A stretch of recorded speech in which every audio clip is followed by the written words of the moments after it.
Ndasubiriye kugusuhuza nkuha ikaze nshuti mukunzi wacu wobandanya kubana natwe ngaha kuri ino mboneshakure igushikiriza amakuru, ibiganiro kumwe n'inkuru bigezweho biriko biravugwa irya nino mu gihugu c'Uburundi no hakurya y'imbibe z'igihugu c'Uburundi mu yandi makungu ya kure. Nonyemerere nkuhe ikaze, ndaguhaye mwaramutse neza cange mwiriwe neza bivanye n'aho udukurikira uherereye kuri uwu munsi wa gatatu w'igenekerezo rya kane z'ukwezi kw'icumi umwaka n'ibihumbi bibiri na mirongo ibiri na gatatu. Abarongoye amakambi ya gisirikare batari bake baraye bahinduwe. Ni amakuru atari meza adushikiye ubu nyene.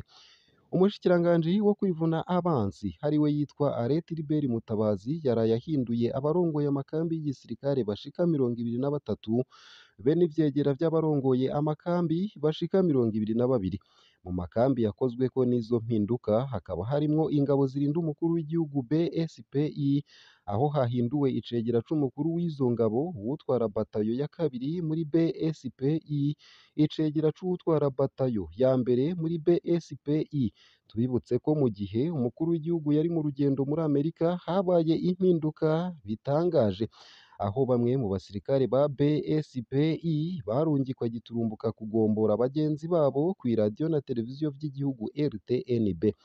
Abasanzweyo nabo nyene bakanga kubabisa, hari naho ibihuha vy'itembagazwa ry'ubutegetsi bwa Ndayishimiye vyaca birandagata mu gihugu cose. Mu bahinduwe rero hakaba harimwo kandi abatwara kampu Muha yahorana Liyetona Koloneli Alain Ndayishimiye, abatwara police militaire brigade y'210, 310, 410, batayo z'111, 112, 121, 122, 211, 212, 222, iy'amajana 312, iy'amajana 412, ndetse n'iy'amajana 421 ndetse n'izindi. Muri iyi minsi rero hakaba hariko harahindurwa abategetsi benshi. Mu mpera z'indwi iheze harahinduwe giturumbuka batatu mu ndongozi z'umugambwe CNDD FDD ku rwego rw'igihugu. Abakuwe nabo hakaba ari Nancy Ninette Mutoni, Lazare Mvuyekure na Gloriose Nininahazwe. Ababasubiriye ni Dorienne Munezero, Denis Karera ndetse na Karini Mbarushimana. Bamwe mu bakuwe bakaba bafatwa ko bari mu begereye cane Reveriyano Ndikuriyo. Aba bashasha nabo nyene bikaba bivugwa ko hari ba Somambike ba Perezida Ndayishimiye. Umwe we akaba asanzwe hari n'icegera c'umuvugizi w'umukuru w'igihugu. Hirya y'ejo naho nyene harabaye impinduka zabaye muri leta y'u Burundi no mu biro vy'umukuru w'igihugu. Uyu munsi hakaba ari igisirikare kiramukiwe mu rwego rw'amakambi. Ntawuzi ko izo mpinduka zigiye kubandanya. Inyandiko bita tracts z'umurwi utazwi w'abasoda n'abapolisi CMPCB. Ku munsi w'Imana uheze w'igenekerezo rya mbere z'ukwezi kw'icumi umwaka w'ibihumbi 2023, ikinyamakuru ikiriho kizwi ko cegereye Perezida Ndayishimiye caratangaje ko buca hakwiragizwa inyandiko bita tracts mu rurimi rw'icongereza zityoza ubutegetsi bwa Ndayishimiye. Bukeye inkoko yabaye ingoma. Izo nyandiko zaratowe mu mihingo myinshi y'igihugu. Izo nyandiko zaratangaje ko havutse komite y'abasirikare n'abapolisi baharanira impinduka mu Burundi CMPCB. Abo basirikare n'abapolisi biyamiriza ibikorwa vya bagenzi babo bamaze iminsi bategura gutembagaza intwaro ya Perezida Ndayishimiye. Izo nyandiko zikaba zivuga ko mu makambi hamaze iminsi habonekayo imyiteguro y'uwo mugambi. Aho izo nyandiko zitangarije nuko ziyamiriza abashaka gutembagaza Perezida Ndayishimiye, ariko nazo nyene zikavuga ko abagize CMPCB bariko barategura impinduka y'ubutegetsi idaciye muri kudeta. Inyandiko zemeza ko abarundi barushe kubera intwaro ya Perezida Ndayishimiye. Akabazo gakomeye kuri izo nyandiko kagaca kaduka. Muri kino gihe ninde ashobora gukwiragiza inyandiko nk'izo mu gihugu cose ntafatwe? Vyagenze gute ngo ikiriho gisanzwe gikorana n'iperereza kikaba cegereye Perezida Ndayishimiye kiba arico gitangaza izo nyandiko imbere y'uko zikwiragizwa? None ikiriho camenye inyandiko zitarakwiragizwa kimenya ibizirimwo ariko kiyoberwa abazanditse n'abazikwiragije? Vyagenze gute ngo ntibafatwe batarazikwiragizwa? Ibinyegezwa rero ngo ni vyinshi. Perezida Ndayishimiye aremeza ko hariho ibihuha vyo kumutembagaza kandi ko mu baronse ayo makuru bakayizera harimwo abo bakorana ku kirimba. Perezida Ndayishimiye yavuze ko we nyene hari intare y'amenyo akarishe n'inzara zikarishe mu gihe yariko agabisha aboba bafise uwo mugambi. Naho ayo makuru havyita ibihuha, amajambo wenyene hakoresha yerekana ko hariho ikibazo gikomeye mu butegetsi bwiwe. Kumbure izi mpinduka z'abategetsi ni ikimenyetso ko intare iriko irakarisha rwose amenyo n'inzara zayo imbere yo gutantamura abayifitiye imigambi mibi.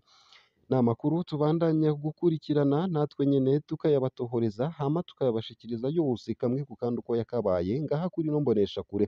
Ico utegerezwa nyene ni ukubandanya ubana natwe. Kubana natwe nuramanuka musi y'ino video hama ufyone imbere y'ijambo Isange TV haraba handitse ijambo s'abonner canke subscribe, nawe utaravyondako nyene urafyondako hama ube uduhaye intererano yawe yo kuja turakuronsa amakuru, inkuru kumwe n'ibiganiro bigezweho biba biriko biravurwa irya nino mu gihugu c'u Burundi ndetse no hakurya y'imbibe z'igihugu c'u Burundi mu yandi makungu. Nayo mu yandi ariko aravugwa hanze y'imbibe z'igihugu c'u Burundi nuko iminembwe muri Repubulika Iharanira Rusange ya Kongo abasirikare babiri n'umusivile umwe bishwe barashwe amasoro. Muri Minembwe teritwari ya Fizi mu ntara ya Sud Kivu mu buseruko bwa Repubulika Iharanira Rusange ya Kongo abasirikare babiri n'umusivile umwe barishwe mu mpera z'indwi irangiye. Igisirikare ca Repubulika Iharanira Rusange ya Kongo n'amasoko yaho nyene baremeza ayo makuru. Amakuru ava mw'ikambi y'112 y'igisirikare ca Repubulika Iharanira Rusange ya Kongo icumbitse Iminembwe yemeza ko abo basirikare babiri bishwe na Twirwaneho. Nayo umurwi witwaje ibirwanisho ugizwe n'urwaruka rwo mu muryango w'Abanyamulenge ku munsi wa gatandatu. Bari bavuye Madegu berekeza muri zone Kakenke, bashitse ku ruzi Rwiko baciye bicwa n'abagwanyi ba Twirwaneho. Ivyo bivugwa n'amasoko mu gisirikare yavuganye na SOS Media Burundi dukesha iyi nkuru. Mw'ijoro ryo ku munsi w'Imana abasirikare ba Kongo bakorera Iminembwe bafashwe n'agashavu.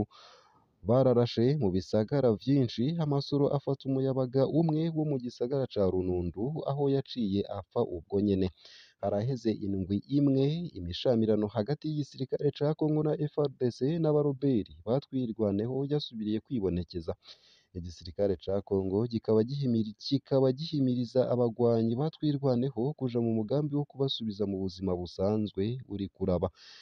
SOS Media Burundi yagerageje kurondera Twirwaneho ntiyabatora, ariko ku ncuro nyinshi Colonel Makanika arongoye uwo murwi yaragirije FARDC gukorana n'urwaruka rw'inkorabara rushigikiwe n'abategetsi ba Repubulika Iharanira Rusange ya Kongo mu gutera ibirindiro vyacu no kugandagura abagize umuryango w'Abanyamulenge bari bitwa ko bategerezwa gukingira. Nayo mu yandi ariko aravugwa hanze y'imbibe z'igihugu c'u Burundi nuko induta muri Tanzania amazu menshi yasituwe n'imvura y'igihuhusi. Ku wa kane uheze imvura ivanze n'umuyaga yaraguye mu ikambi ya Nduta muri Tanzania. Amazu arenga 30 yarasidutse, impunzi zakozweko ntizemerewe kuzisanura. Ibisagara vyakozweko cane ni amazone ya 5, 7 ndetse na 13. Imvura ivanze n'umuyaga yarasituye amazu arenga 30 n'ubuzu bwa surwumwe bwinshi. Amazu nka yose yasidutse nta mazina yari afise kuko yari yubakishijwe amahema. Imvo irasanzwe. Mu ntwaro mw'ikambi barabujije iyi nyubakwa nshasha canke ugusanura amazu. Uko akaba ariko impunzi z'abarundi zigaragaza umubabaro. Ubu abantu benshi ntibagira aho bakika umusaya. Hari abaryama hanze, abandi nabo basaba indaro ku babanyi ariko si umuti urama. Uko akaba ariko bavuga. Danish Refugee Council, ishirahamwe rituruka muri Danemark riraba igisata co gukingira impunzi mw'ikambi ya Nduta, risaba ko amazu ashaje yosanurwa ariko rikagira ingorane z'uko abajejwe intwaro mw'ikambi batavyemera. Tanzania yatwishuye kenshi ibi. Uwugomba kubaka inzu ikomeye naje kubikorera iwe. Rero n'ubu nta n'umwe yemerewe gusanura inzu, naho yoba hari akazu ka surwumwe kasidutse.